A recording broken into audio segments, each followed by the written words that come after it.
Welcome back. I have Raph joining me again as a guest co-host, and Bill Montoya, your main host.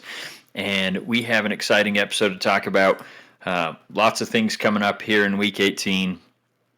I see you're wearing your Niners gear. Looks like you're ready for Week 18 for you guys. A lot of implications still left in the AFC. I think the NFC's got one seed left as well. Just wait to see who makes that seventh seed, whether it be the Lions, the Seahawks, or the Packers, right? Yeah. Those are the three remaining teams. So it'll be interesting today because we have two games. Got my Raiders and the Chiefs squaring off in Vegas, and then who was the late game on that? I'm trying to remember who. Probably should have had that. I just looked at it. Yeah. Let's see. Tennessee and Jacksonville. Tennessee and Jacksonville. So whoever wins that game will win the AFC South. And then I believe the seventh seed in the AFC is also up for grabs. Yeah, it is. And you have the Titans or Jags could still make the playoffs, I think. Or I'm trying to remember the scenarios. No, they can't. Jacksonville, I think, secured it already. Yeah. Jacksonville, I think, could. No, they can't make it with a loss because that would put them at 8 and 9, unless I think everyone else lost. So I think the remaining scenarios are Jacksonville and the Titans. Whoever wins that wins the division and gets their seed, and then you have Patriots. Right, and then you have Patriots, Dolphins, and Steelers that remain as possible playoff teams for that 7 seed in the AFC. So a lot of things still yet to be decided. But before we get too deep into it, I did want to say that we haven't recorded since the Damar Hamlin injury happened on the field during the Monday Night Football game that was later canceled. But we've received plenty of good updates. It seems like he has majority of his mental skills still there. He's able to talk. He's able to write.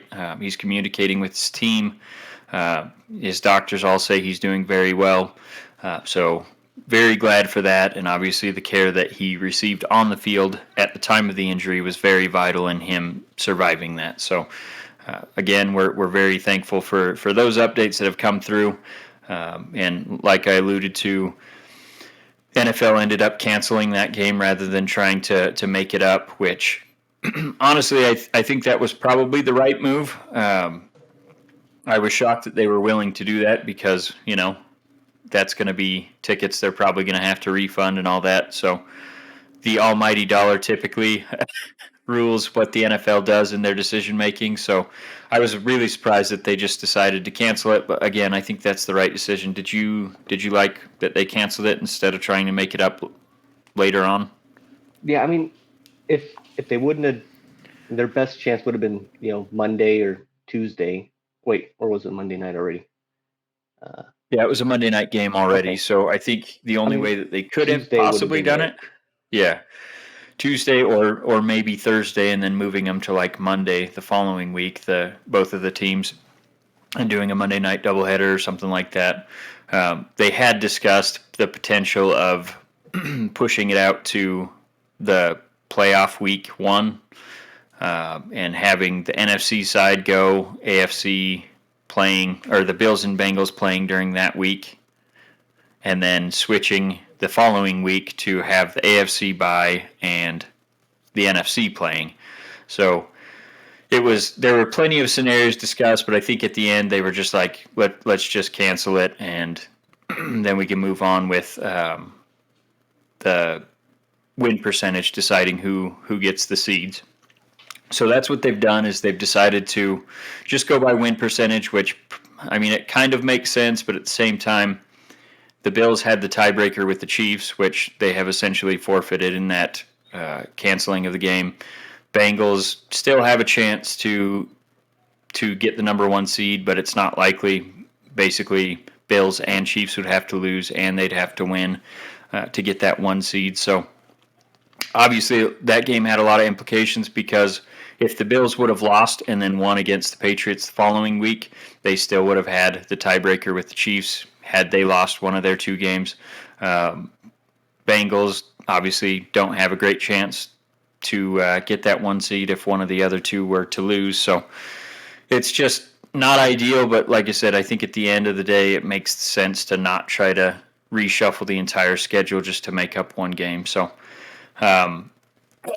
in terms of those implications, they have agreed to modified rules where the AFC Championship game will just be played at a neutral site if one of those three make it to the AFC Champion, or I guess it depends who makes it, but basically if they had a chance to lock up the 1 seed, they're not going to give the team that makes it the home field advantage unless one of the others isn't involved. So I'll read the scenarios where it would be at a neutral site, and that is if Buffalo and Kansas City both win or tie in Week 18, both teams advance to the AFC title game, it would be a neutral site. If Buffalo and Kansas City both lose and Cincinnati also loses or ties in Week 18, and then Buffalo and Kansas City advance to the AFC title game, it would be a neutral field.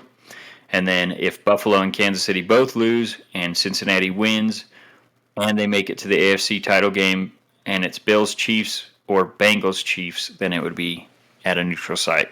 And they still haven't announced where that neutral site will be. There was some talks to have it in Indianapolis, but Indianapolis already had an event scheduled during that week, so they can't do it. Mark Davis, the owner of the Raiders, has said that if the league needs a place to go, Allegiant Stadium will be happy to host the event. So I think that may be a potential site. A lot of people don't want it in a domed stadium. They want it to be in an open stadium because both teams play in an open stadium. So I'm not sure where they're planning on doing it, but what are your thoughts on the championship game being at a neutral site? Well, given the circumstances, it's kind of, I guess, the most fair thing you can do. Yeah. Pretty much no matter what the outcome is, though, there's going to be all those, what ifs. Yeah. Like this whole championship AFC run, it's all going to have a bunch of question marks with it now. So, yeah. I mean, they could do it in Tennessee too, because they're not going to make the playoffs. Yeah. I don't think they will, but I mean, obviously we'll know later tonight if they're going to or not.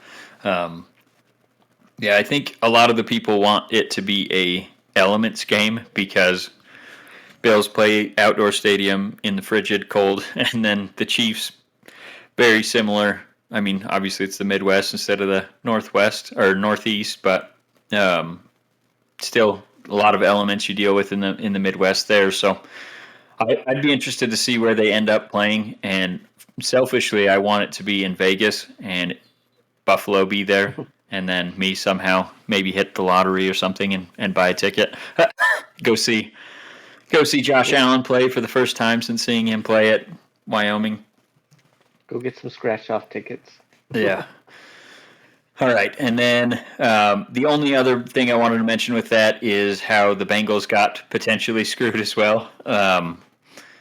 If it comes to Bengals and Ravens in the playoff game, the home field advantage could be determined by a coin flip. So the scenario for that would be the Ravens defeat the Bengals in Week 18, and then the Ravens end up as the number 6 seed. So if those two teams play, so that would be Bengals 3 and Ravens 6.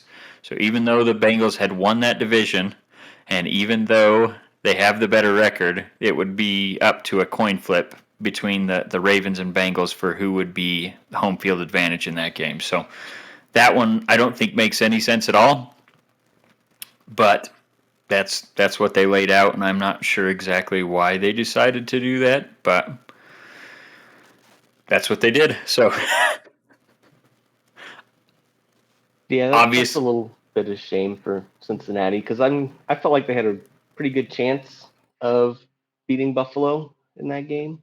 But I mean, they definitely were off to a hot start. I mean, it was still first quarter, but they were driving and they'd already scored a touchdown already. So you'd think they were already in field goal position when that freak injury happened.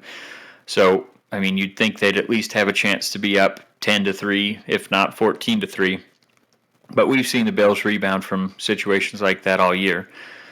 I don't think any lead's safe when you have Josh Allen on the other sideline with all the weapons he has. So it is definitely interesting, and I definitely understand that the Bengals are not happy with the ruling, just because it essentially takes away a possibility that they even get home field games. So we'll see what happens. I think it's unlikely that the Ravens beat the Bengals because the Bengals will still have something to play for.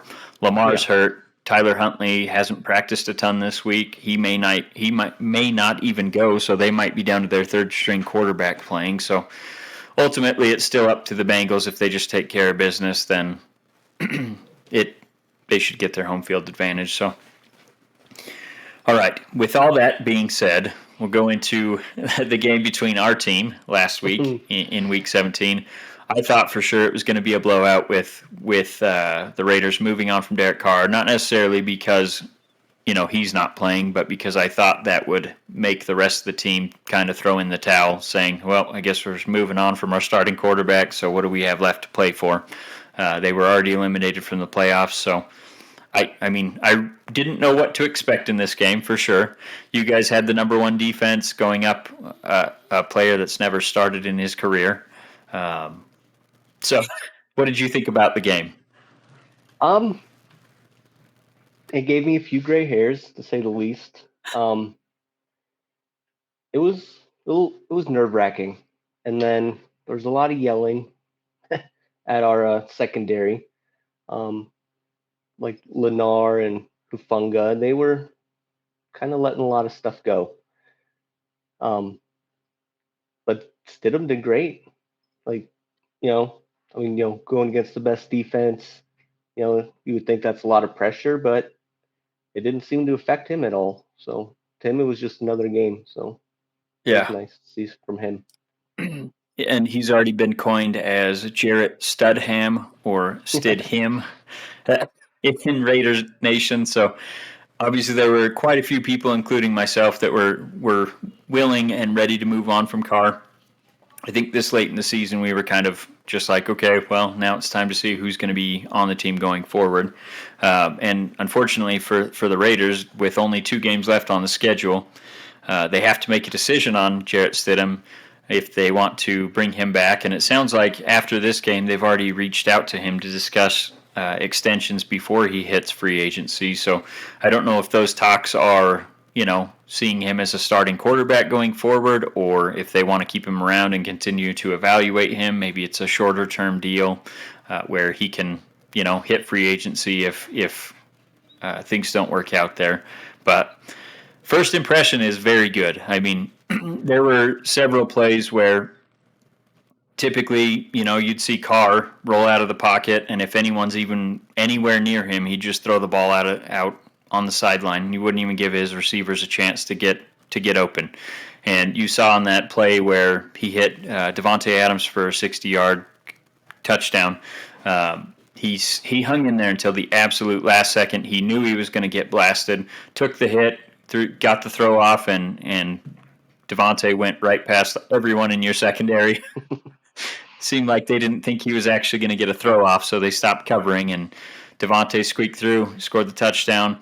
And that play right there, I mean, we were at my parents' house, and I turned to my dad, and he's still not keen on the whole Carr move on from.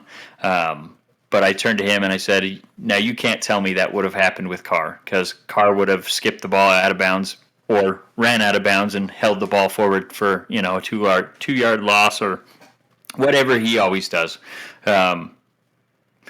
So it's just a huge contrast when you see someone that has something to play for versus, someone that's stuck in his ways. And Carr has, ever since 2016, he's been a completely different quarterback, because that's the year he broke his leg going into the playoffs. I mean, back then he was a gunslinger. He would step up in the pocket. He would take those hits. And ever since then, it seems like he's been very apprehensive, throwing off his back foot, doing the fadeaways, shying away from contact. Anytime someone even touches him, he crumples.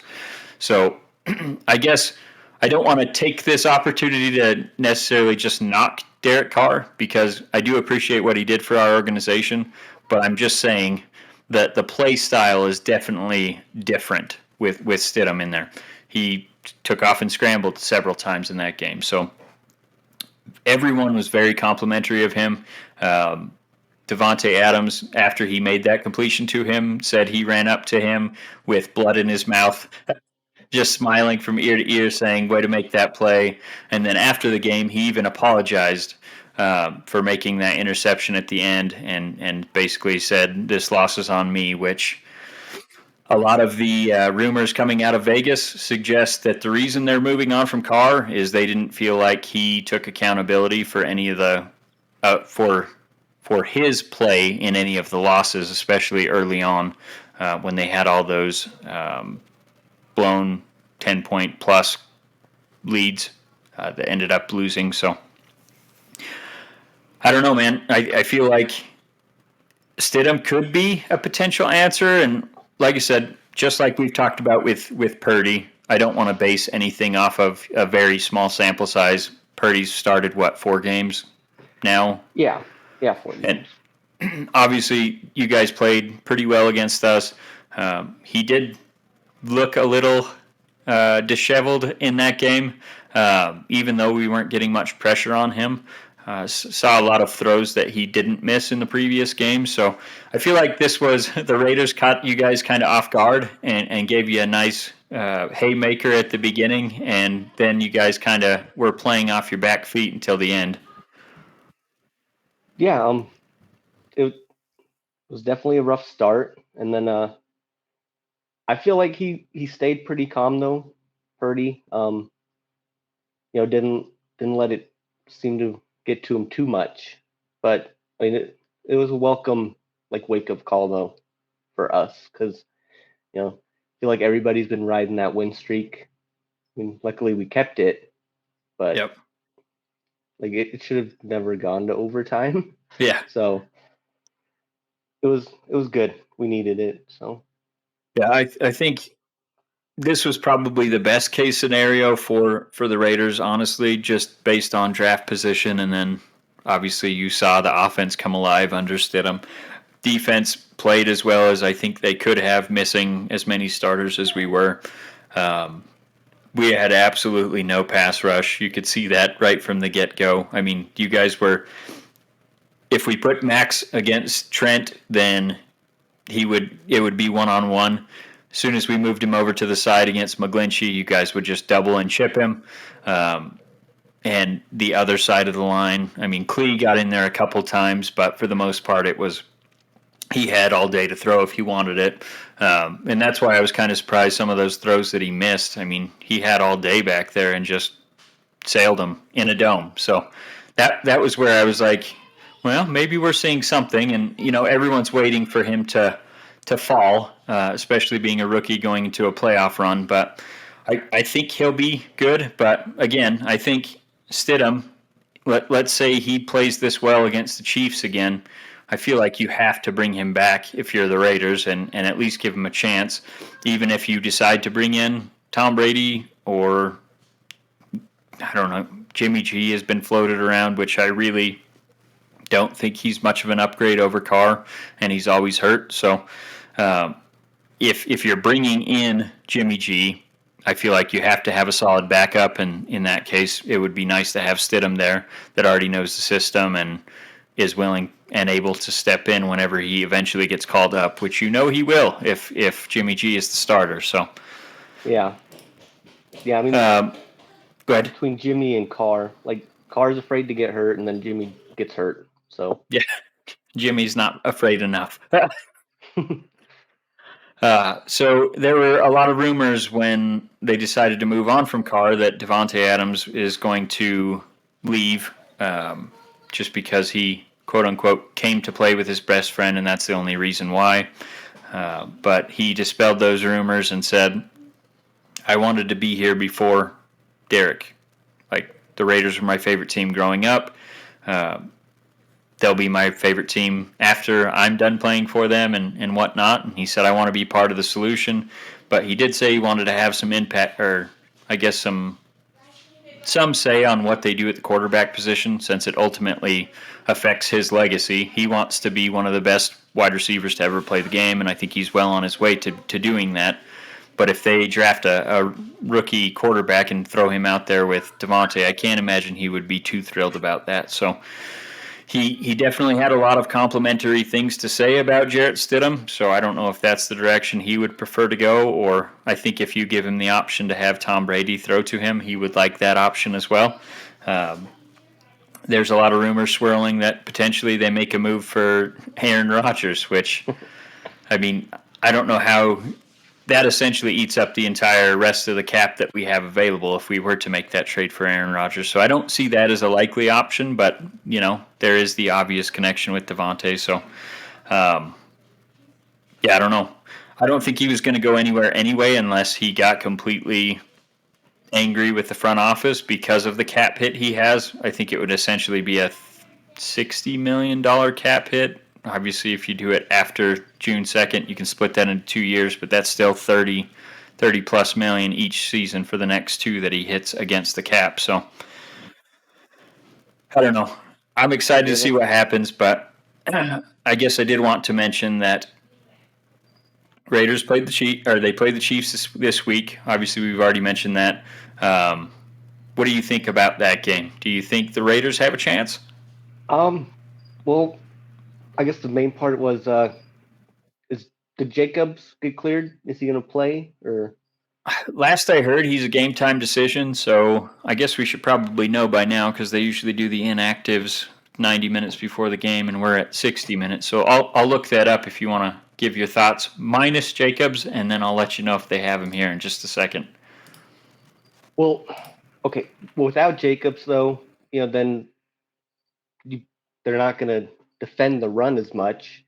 And then Stidham won't have a chance to put up those passing yards like he did against the 49ers. If Jacobs is going to play and they're going to actually play him, then okay. I think the Raiders could, because the Chiefs secondary and their defense altogether isn't that great. And, Raiders put up great numbers against 49ers. I feel like they could, put up the same numbers against the Chiefs. So if Jacobs is playing, I think they got a good chance, and they can give Stidham a good test run, like a legit one. But without Jacobs, though, then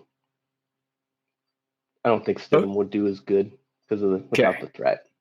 So I'm looking at the inactives and actives right now. It looks like Jacobs is going to play.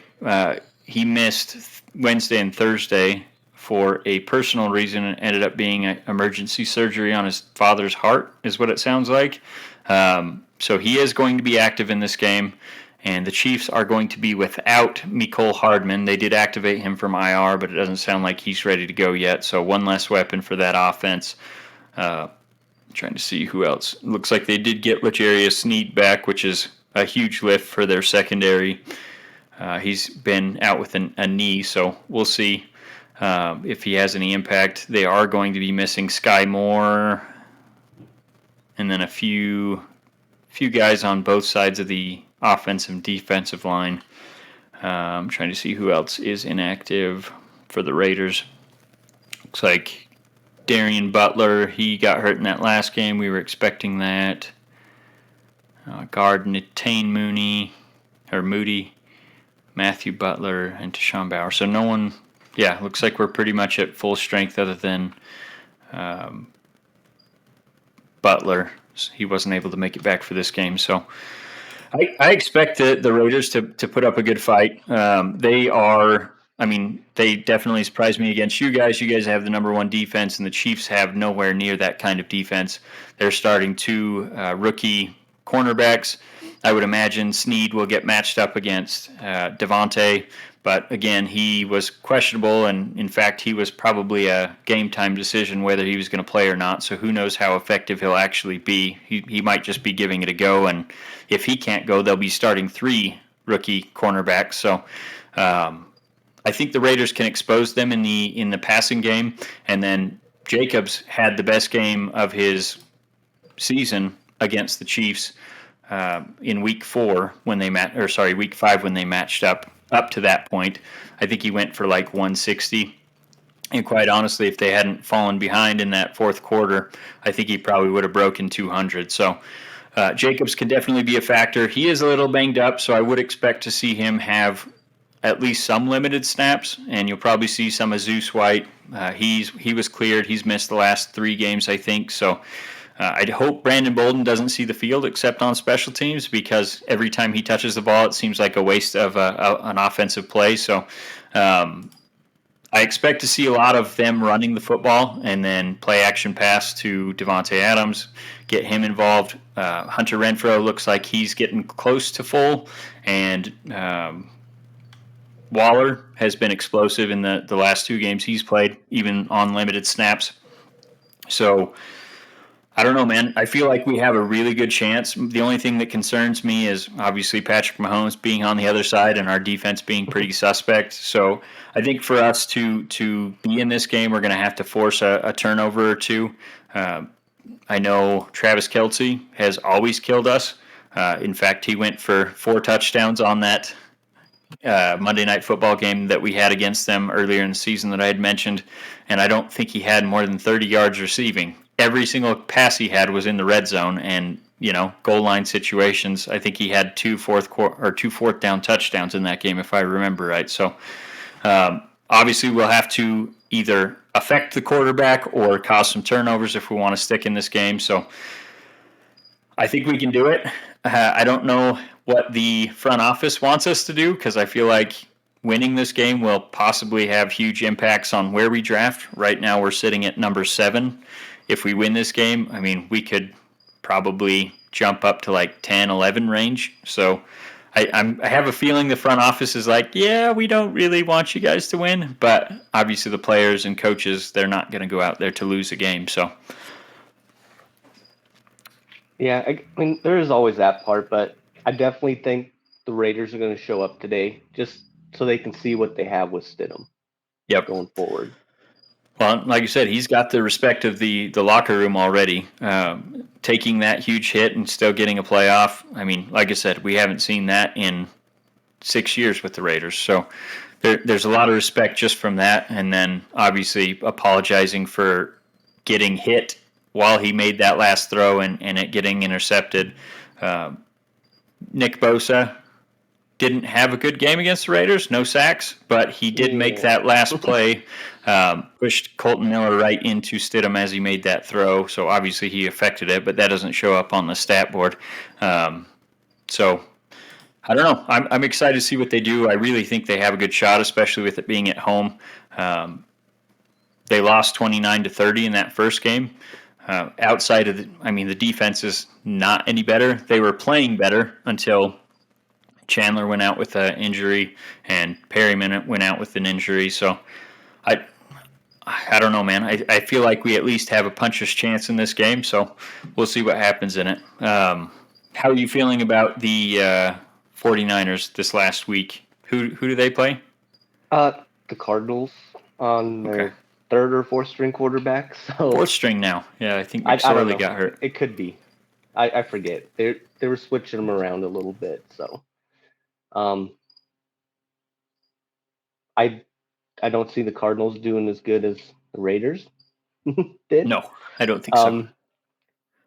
I mean, Watt, I don't know if he's going to try and like go out with a bang or something, or if he's going to be like, I don't want my off season starting with like a broken leg or something. So that's the only thing to watch. Is like, does he want to go out with like 4 sacks in his last game, or does he want to go out healthy?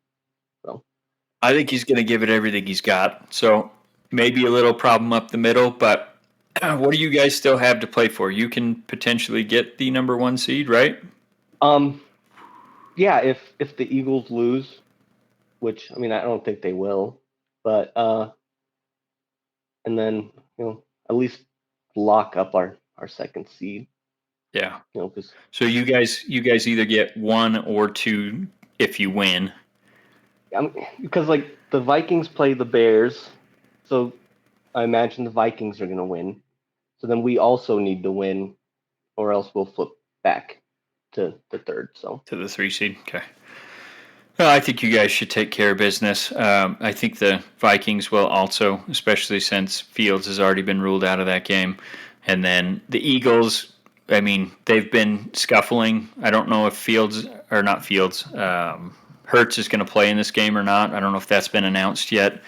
But I do know the Giants are resting a bunch of key starters. So even with the backup in Philadelphia, I don't think you'll have an issue, or they'll have an issue. So I think the most likely scenario is they stick with the 1 seed, you guys get the 2, and then the Minnesota Vikings 3 get and the then 3rd. Yep. Bucks 4. So I that really last wish they spot's would do gonna that. be interesting, but I wish they would do the playoff seeding by record. yeah, that would be Like, a little I more get fair, that you want to reward division champions, but at the same time, like, the Bucks don't deserve the 4 seed. They just don't. I don't think you can sell that to me or anyone for that fact. But anyway, so you're feeling pretty good going into the playoffs. I think you guys are pretty much injury free at this point. like Debo and McCaffrey were both cleared for this game. Maybe Shanahan will be conservative and maybe split them up a little bit to You guys got not Jeff overdo Wilson either back one. too, right? I didn't see what or Mitchell. Or Mitchell, that's who I was talking about. I didn't see what he was practicing or not. So Yeah, it says that you guys plan to activate him for this game, so yeah, sounds like he's good. I didn't look to see what kind of practice he was doing though. So yeah, that's true. It does say that you are expecting to activate him off IR. That doesn't necessarily mean he'll play, but at least you'll have him back for the playoffs, if not for this game. So cool. So you guys are, I don't know, I feel like you guys are pretty much primed for a deep playoff run, pending how the rookie plays in the playoffs. And there's no reason to think that he won't play well based on how he's played so far in the starts he's had. But you never know once those bright lights come on what to expect out of a rookie. So I guess we'll see. And then Jimmy G, is he trending towards being active anytime soon, or? Yeah, the latest I read, like I think this morning or last night, was he was putting like weight on his foot now, so he is getting better. It's still late playoffs before he could potentially come in as a backup or something. So I was going to say, I don't know if I would make the move to switch if yeah, I mean, Purdy gets you that deep. He could come back. I don't think he'd be 100%. Yeah. He'd probably be like 80%, like if we made it to the Super Bowl or something, and so. All right. Well, I guess we'll see. I did want to have Kyle talk about his Steelers. I guess we'll briefly go into their playoff scenarios, and then we're going to try to get him on for a part 2 before the playoff games kick off tomorrow, and probably after the Raiders game and Jags Titans game tonight. So we won't go super deep, so we can give him the opportunity to express how he's feeling about his team and whatnot. But their scenarios to get into the playoffs are essentially Dolphins lose to the Jets, which could happen. Dolphins are going to be starting their third string quarterback. They still have playoffs to play for, so they should be trying at least.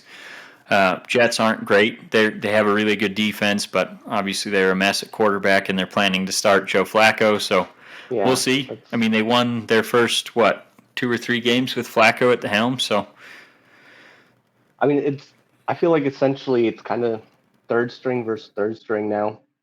for yeah, I mean, you may even argue that Flacco's better than Zach Wilson at this point, so maybe second string. Yeah, I mean at this point, but not like when the season started or right. the middle of it. Well, he was their flipping them. starting quarterback at the beginning of the season. Yeah, because Zach wasn't ready to come off IR yet, and that's right. Flacco started I think the first 4 games for them and went 3-1 if I remember right. Oh, their quarterback room's a mess. Yeah, and then the Steelers also need what was their? Oh, they need the Bills to beat the Patriots, and then they need to win their game against the Browns. Which so I those feel like 3 they things. can handle. Yeah, I mean, we both picked Pittsburgh to beat the Browns. They've been far from impressive, and it seems like once Deshaun came back, they stopped running the football as much, and he hasn't been great. So I don't know if that was like when he came back, the team kind of took a dip because of his play and kind of lost motivation. I'm not sure what happened, but they definitely don't look the same. The Browns do have some unrest. I don't know if you saw Clowney. Yeah. Kind of getting kicked off. Yeah, he quit on the team essentially, and they asked him not to come to the game essentially because he wasn't really hurt and was using that as an excuse to only play on 3rd down to get sack opportunities to essentially boost what he gets in his next contract. So it's a mess there, and you would expect that with bringing in a guy with all the baggage that he had. I can only imagine some of the teammates don't agree with that move, and Brissett was playing pretty decent for them. So, like I said, it seemed like once the move was made, the rest of the team kind of just got deflated and quit trying. Nick Chubb was in the running for the title for rushing yards, and as soon as Deshaun came back, he wasn't even close after that. So, and I guess I should have mentioned that at the top as well, that Josh Jacobs is like 160 yards over everyone else in the lead for rushing yard title. I would guess, unless Derrick Henry has like a 250-yard rushing game against the Jags, he pretty much has that locked up, but he is going to play, so that should help bolster his case there. So, all right. So, yeah, I think it's, I mean, going into this game, I think they had like a 15% chance to make the playoffs in the Steelers, and I feel like all 3 of those scenarios are at least likely to happen. So yeah, I feel like they have some good chances. Yeah, I like that. And then obviously that would mean that Tomlin extends his streak of never having a losing season. I guess they could tie and they would still have that scenario, but they wouldn't make the playoffs in that case. So good for Tomlin. I like that guy, so happy for him if that were to be the case. And I was going to ask Logue. He was planning on coming on yesterday before we bumped it back, but I was going to ask him about his Panthers after blowing the lead that they had to the Bucs and letting Tom Brady and Mike Evans absolutely shred their defense. But since he's not here, I will express his feelings, and it can be summed up as, damn it.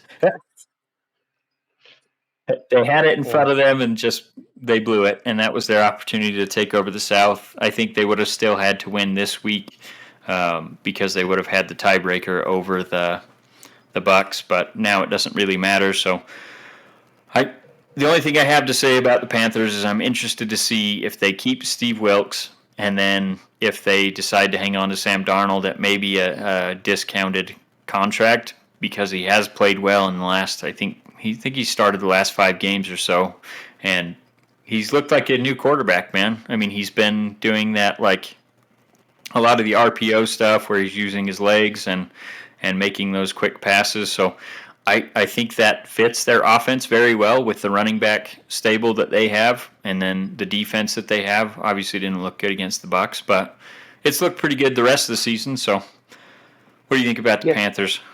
Yeah, I mean, Darnold has looked pretty mobile from what I've seen from, watching like Red Zone and stuff. So yeah. So the coaching, that's another thing. Which, I mean, I guess you were going to get into that next with Harbaugh. That's a hard decision for them. Like, do they try to bring in a big name or stick with the guy that the team seems to be rallying around a little bit? So, Yep. And that's the same situation the Raiders were in last year. They had Rich Bisaccia, and every one of the players were saying they were pounding the table for that guy, saying, "We'll run through a wall for him. You got to bring him back." And Mark Davis obviously did not bring him back, and brought in Josh McDaniels, the big name. And we've seen how that's worked out so far this season. So long term, I feel like McDaniels could be the right guy, especially if he gets buy-in from the incoming free agents that they bring in, and the guys that they bring back from the current roster. But I feel like had they brought in Bisaccia, it would have been a different situation and probably more likely to make the playoffs this season.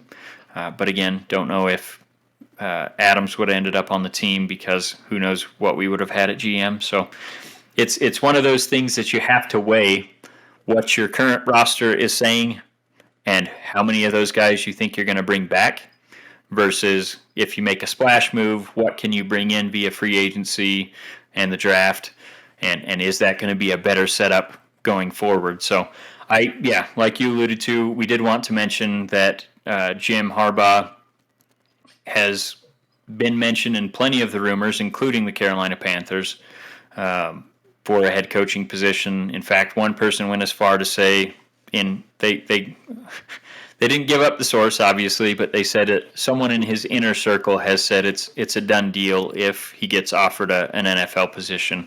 And I think some of that stems from the allegations that are coming out of the University of Michigan right now. He has level 1 violations that are being filed. Level 1 is essentially the highest violation that you can get, and it was from making contact with recruits during the non-contact period during COVID. So you would think with those allegations, we've seen plenty of college coaches run from those, like Pete Carroll from USC. He left just in time for the violations to hit someone else and took the job with the Seahawks, and has been smiling ever since. So I feel like that's probably the route, but where do you think Harbaugh ends up, especially with all the vacancies that are open right now and some that will soon be?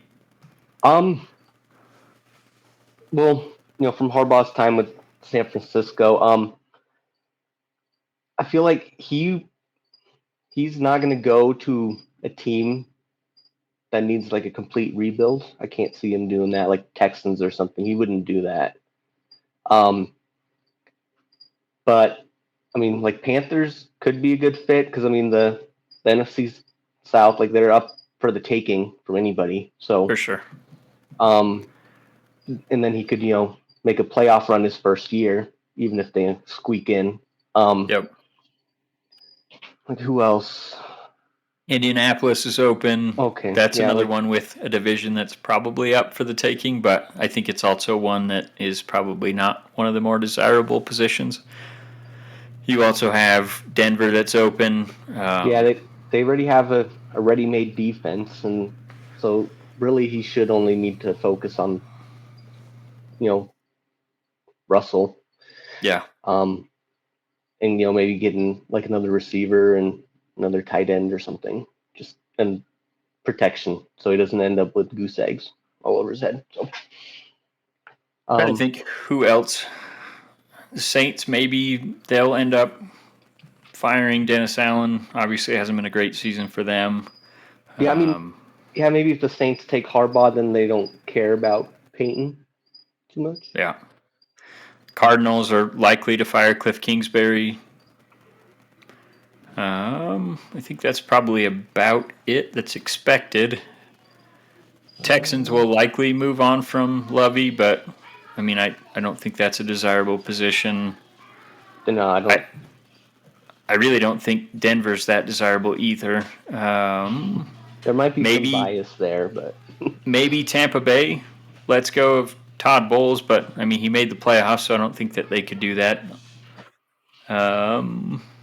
Vrabel, maybe he goes to Ohio State, leaves the Titans. And I think those are the only likely that haven't already happened. Yeah, and then I guess, there's a lot of talk about D'Amico Ryans, entering the coaching carousel. Yeah. So those, I guess, he seems to be a big name, but I feel like he would need to go somewhere where there's already a good, decent offense, Yep. and that way he can fix their defense. I think he ends up in Arizona. I mean, possibly, yeah.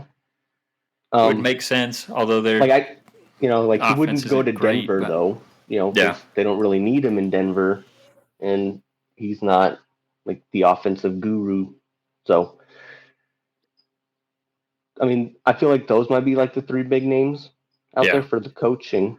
Well, and we could probably talk more about that on the next one because after today and tomorrow playoff games, we are going to have Black Monday where they typically fire all the coaches that are not going to be around. So we'll have more to talk about that. Yeah, I think there may be, and who knows, maybe Pete Carroll. I know he's brushed off retirement rumors, but he's in his 70s. I mean, there could be some surprises that we're not even expecting that open up decent coaching positions. So, but I don't think you're far off. Your defensive coordinator, his name's been floated around as one of the premier coaching opportunities. So, I was hoping it wouldn't be, but just leave him alone. Yeah. All right. I think that's all I had. Do you want to give me a prediction for today's games? Score wise? Let's see. We got Chiefs Raiders are the first one. Raiders at home. I think they're 9-point underdogs. Yeah, I see 8.5. Yeah. I still think it's going to be a close one. Maybe I feel like it's going to be high scoring though. So probably 32-35 with the Chiefs squeaking by. Literally one off both sides in my prediction. I'm going to go 34-31 Raiders, and I'm going to say that the Raiders restore the sanctity of that AFC playoff race, and the Bills get the number 1 seed. And then in that Titans-Jags game, how do you see that one going? Well, Henry is back, right? He's back. He's ready to go. But then their quarterback situation is a little suspect. I still think the Jags are going to win just because of momentum. So maybe 27-24 Jags. 27-24. I like it. I'm going to go Jags big in this one. I think it's going to be like, I don't know. I'm going to say 27-13. I know they have King Henry back, so that'll give them some points, but they also have Josh Dobbs running the offense. Defense hasn't been great the last couple weeks. So I'm going to go Jags in this one. And then I did want to mention that Kyle will, like I already said towards the beginning of the episode, Kyle will hopefully be back on with us maybe tonight after the games or before the games kick off tomorrow. And we did have some... We're still working on scheduling with the Eric Pauley return to discuss the Wyoming Cowboys season and his first season covering them on the sidelines. And then, obviously, we've mentioned several of the community spotlight episodes, so we'll be looking forward to getting those done as soon as Kyle's schedule works out. He is a busy new father and back to work completely, so it's been difficult getting him in here, but he did just hit me up, so hopefully we'll be able to get one in after the playoff games this evening, and then we can talk about his Steelers and what he expects to see from them. So, Raph, any parting words before we call it? I mean, besides go Raiders, of course. Yeah, I'm hoping for your prediction though. So go Yes, Raiders. go Raiders. Don't tell any of my friends I said that I'm though. gonna tell them. I'm gonna tell everyone. In fact, this is the clip I'm gonna use right here. Is you saying "Go Raiders"? So, Dang it. Oh, we did forget to talk about David Carr though, but oh yeah, David Carr. He's just driving me nuts with his brother. His brother is playing the victim, and I get standing up for your brother and him being a mouthpiece for him since he has his spot on NFL Network. Um, I feel like that's conflict of interest. He's going to go on his sons and nephews podcast at some point to discuss all the dysfunction in the Raiders organization and why it's not his brother's fault that he had an awful 9 years in Oakland and Vegas. But so we'll watch for that and see the one-sided view of what happened on the inside. Um, yeah, I and mean a lot of similarities, like with OBJ's dad making all those comments and stuff.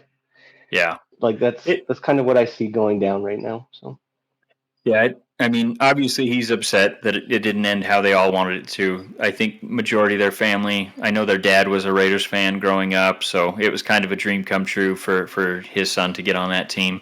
And his mom was always a Dallas Cowboys fan, but obviously when their sons play for whoever they play for, that's who they root for. So the whole family is supposedly Raiders fans, but now, David Carr shared a post after the Niners Raiders game of his kids, and I believe it was Derek's kids, doing crying faces wearing 49ers gear. So definitely, I mean, it's not an amicable divorce, obviously. None of them really are. But as I've stated before, it was past time. And had he played well, I mean, he signed the contract with the knowledge that if he doesn't have a good year this year, he's not going to be the Raiders quarterback going forward.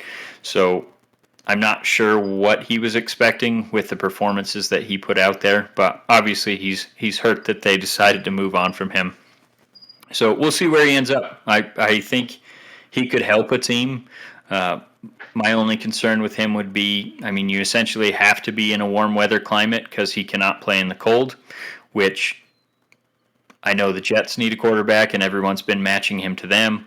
The Dolphins also maybe need a quarterback depending on Tua's health, which I really think Tua should probably step away from the game based on how many concussions he's had already. And I mean, it isn't taking anything for him to get another one. So obviously that's up to him and his doctors. But Carr in Miami would make a lot of sense. But then you also have to go to Buffalo. You have to go to the Jets and New England in the I feel like cold. if he So I don't know. moved to a cold weather climate and had to practice in it and live there, he'd probably do better. But I mean, maybe, just but and a week doesn't make all the difference in the world, but they've taken that strategy and went to the East Coast and stayed there and practiced in the elements before, and I mean, he still played like ass. So I know a week doesn't get you completely used to it or anything like that, but I don't know, man. I feel like he has declining skills. His footwork is not great, so unless he gets with a good quarterback coach that's going to be willing to step in and say, here's what you're doing wrong, here's how we fix it. But I don't know how you fix, like, if you've seen some of the sacks that he's taken over his 9 years with the Raiders, like I said, in his rookie season up until 2016 when he broke his leg, he was fearless. He reminded me of a young Brett Favre, how he played the game just recklessly, gunslinger. He didn't care if he was going to make an interception. He was going to give his guy an opportunity to make a play. And then post 2016, it's been very skittish. If his offensive line in front of him is not keeping him completely clean, I mean, I don't know if you saw the sack by was it Joey Bosa? I mean, there was a couple by Khalil Mack where he literally just touched him and he crumpled against the no, Chargers I in didn't game see one. those. I mean, it's frustrating, but anyway, we'll move on from Carr because going upside down there. Um, Yeah, we'll I move was on from trying Carr, something out. and we'll talk about that more, especially after the Super Bowl. We'll know where he's headed next. And quite honestly, I wouldn't be surprised if he has his no trade clause, which the Raiders gave him, so he could help control where he ends up. But it wouldn't be surprised to me if he just essentially just kept saying no to every trade they present to force their hand to cut him. I don't think he'll get as big of a contract as a free agent, but wherever he heads next, they won't have to give up that draft capital to get him or player capital to get him. So I feel like the way that this marriage is ending, I feel like he's going to be petty and force the Raiders' hands to either hold on to him and take the cap hit to trade him or cut him and not get anything back for him departing. So it'll be interesting. But with all that being said, go ahead. After this game, you'll see how Stidham does, and then they can make a more informed decision moving forward. So for sure. All right, Raph. Well, I appreciate you joining me. I don't know. We'll see when Kyle can do the next one. Maybe we'll have you on for that, and maybe you'll be in your same gear. But yeah, maybe.